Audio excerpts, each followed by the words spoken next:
Hi everyone, thank you for joining me for part 5 of episode 5, and this is it. This is the last part of this episode. There's only one question left to be answered that the public has sent in, and I'm glad that it's ending on part 5, episode 5. Sort of goes hand in hand together. Now, this last question involves a pretty long answer to it, so I wrote my answers on the next screen over I'm going to be staring at. I got to make sure I don't go over the time limit. So the last question of episode 5 is, as a tattoo artist, how does your OCD affect you while you're at work? Now, I'm glad someone asked this question. I was actually hoping someone would, because now that people know I have an anxiety disorder and I'm afraid of permanence, how do I work in an industry that's all about permanence?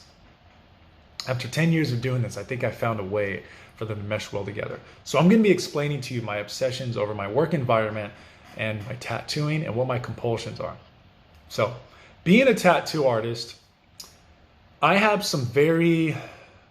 a tough job because I only get one shot at doing something that can be undone. And there are a lot of people that expect me to be perfect. Actually, every person expects me to be perfect that works with me. So whenever I'm meeting a potential client or a returning client, whenever they present to me their needs and their wants and their ideas, they're being open with me about it. They're being very vulnerable and they're trusting me with their bodies. So you can imagine that they expect their tattoo to be perfect. No mistakes, no flaws, no errors. So being a tattooist is very hard, right? Because I can't mess up, and there's no going back. There's no erasing it. So my job is it can be hard, right? And it's simply because of the requirements that I need to meet with every different client and every different personality and every different need and want and idea. And this is one thing that I hear a lot that confirms these expectations that I'm talking about. And if there are some artists watching this, they'll know what I mean. But sometimes I'll meet a client, sometimes a new one, sometimes a returning one, and I'll ask them this question. I'll go, what would you like in your tattoo? What do you want to take away? What do you want to add? What details do you want to put in there? And they'll say this, they'll go, well, you're the tattoo artist, so you can just tell me. And when I hear that, that confirms, I'm like, yeah, you definitely expect me to exceed something and also read your mind at the same time and do it in a perfect manner. I always find that funny. So that confirms the expectations that tattoo artists have and that clients really want them to fulfill for them. We need to be perfect. Now, there's pros and cons to having OCD and being a tattooist. Some of the pros are that I'm very clean. I'm very hygienic. One of my symptoms of OCD is I'm afraid to upset any person. I don't want to get on their bad side. I do not want to make any mistake, right? I don't want to mess up. I'm very critical. I'm a big critic on my own work. So those are some of the pros of having OCD that can help me fulfill the requirements of being a tattooist. Some of the cons of my OCD, and this is, I would say for me personally, it's not really dealing with much of the client. I'm never satisfied in anything that I do. So my artwork, my tattoos, I can never find full satisfaction because of my symptoms, right? I need to feel right in the things that I do or the tattoos that I approach, but I can never feel right in things that I do and the tattoos that I can approach. So those are some of the cons. Is I have a hard time feeling confident and comfortable in everything that I do, right? So it's hard sometimes to fully enjoy my job because of my disorder. And I'm very good at hiding it. Some clients really don't see that. Some clients actually can't. And I'll explain what I can do, or I'll explain some of the compulsions that I do that actually a client can recognize that something is wrong. So first I'll start with my obsessions over the shop, my work environment. So I come into work about an hour and a half early to clean. I sweep, I mop, I vacuum, I clean that place, every square inch. It's 1,000 square feet. So I come in an hour and a half early and I clean it 5 days a week, all the time. It's gotten so bad. It's pretty bad. I would say I over clean it, I guess. Every time I sweep, I use a push broom. And when I shake the push broom, there's no dirt at all. So like those floors are clean. And that's my biggest obsession in my shop. I obsess over the floors. And after clients hear this, they're now going to come into the shop and look at the floors and see what I'm talking about. But I obsess over finding the smallest specks of dirt or ink on the floor. Something that you need a a magnifying glass to use. So it's so bad that I get on my hands and knees and I scrub the floor. And I just look for any discoloration, like anything that doesn't match the color of the floor, I'll clean. And no one sees me do this because I close the blinds, because I don't think anyone would want to see someone get on their hands and knees and just sort of use a toothbrush and clean their floor. I mean, it may look cool, but it may look crazy after a while. So those are one of my biggest obsessions with my shop, is that I constantly clean the floor. I'm constantly bending over, squatting down, getting on my hands and knees and sort of putting my face to the floor and making sure it's all clean. So I'm getting better at that, because it's embarrassing. Like if someone were to see me do that, they'd probably be like, yo man, it's the floor. We walk on it every day. It's gonna get dirty. So I'm getting better at it. Now, when it comes to decorating the shop, okay, this is where my symptoms are really out of control. I'm not good at decorating. The frames that I've hung up in the shop, they may look nice, but it took a lot for me to do that. So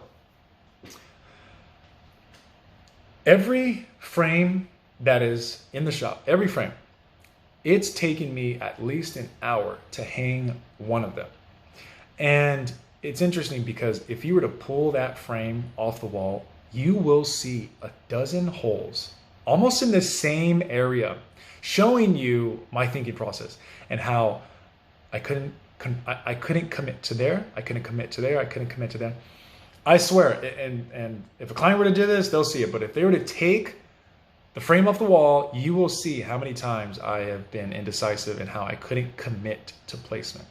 I once spent an hour and a half hanging up one frame, sort of like a frame like this. It took me an hour and a half. I was sweating because I couldn't commit to it. And this is what I would do. I would hang it up, and then I would look at it, and I'd be like, let's move it here. All right? And then I'd be like, don't like it, move it back. I did this for an hour and a half.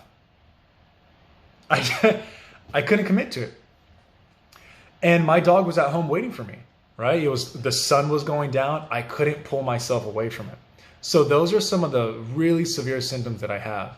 I forgot how long this took me, but this is the only frame that I have in my house. And I'm sure it took me a couple hours to hang too.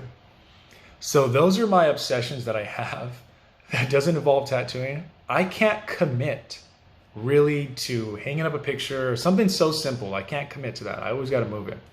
And I always have to make sure that the floors in my shop is spotless. Like I am scrubbing away at that place, making sure that there is nothing, no dirt on the floor, nothing on the wall. The bathroom is spotless. I'm making sure everything is clean. And I'm sure if some clients are hearing this, they're probably just like, that's what I want. I want someone that does that. Yeah, there's definitely pros and cons to it. So when it comes to tattooing, I'm actually very fortunate that I don't have obsessions while I'm tattooing. And I think it's because my mind is already occupied thinking about all the things that need to be done to complete the tattoo. But before the session, I have obsessions. After the session, I have obsessions, right? So some of the obsessions that I have before doing a tattoo is whenever I'm using a stencil and I place it onto the body, what I'll do is, it's sort of like the same thing like when I'm putting a frame up on the wall. So when I put a stencil on someone's body, I'll look at it, take a step back, I'll look at it. No, I don't like it. Take it off, scrub it off, right? And then I'll move it over there. And I'll take a step back, look, no, don't like it. Rub it off. I'll put it back to where it was and I'll be like, yeah, that was good. I liked it. But then when I do this, when I look at it, I'm like, nah, never mind, go back. So then I'll go back. I once spent 30 to 45 minutes, like I said, just doing this. And every time the client, like they're just standing there, I feel so bad for them. Their knees are like buckling, they're shaking. They're like, okay, when are we done? And I feel so terrible. But then I get those clients that will say like, take your time. I want it to be perfect. Take your time. And I'm like, all right, cool. Thank you. So those are some of the obsessions that I have before the tattoo. Is I have a hard time making sure that the placement of a stencil is aligned with their body. It fits their body well, making sure it's perfect as can be. When I do my freehanding, it's a little bit easier because I can see it as it goes along. So it's easier. I don't really get too, I don't really have too many symptoms with that. Freehanding is a little bit easier for me on that. After the tattoo session, this is when it can get bad.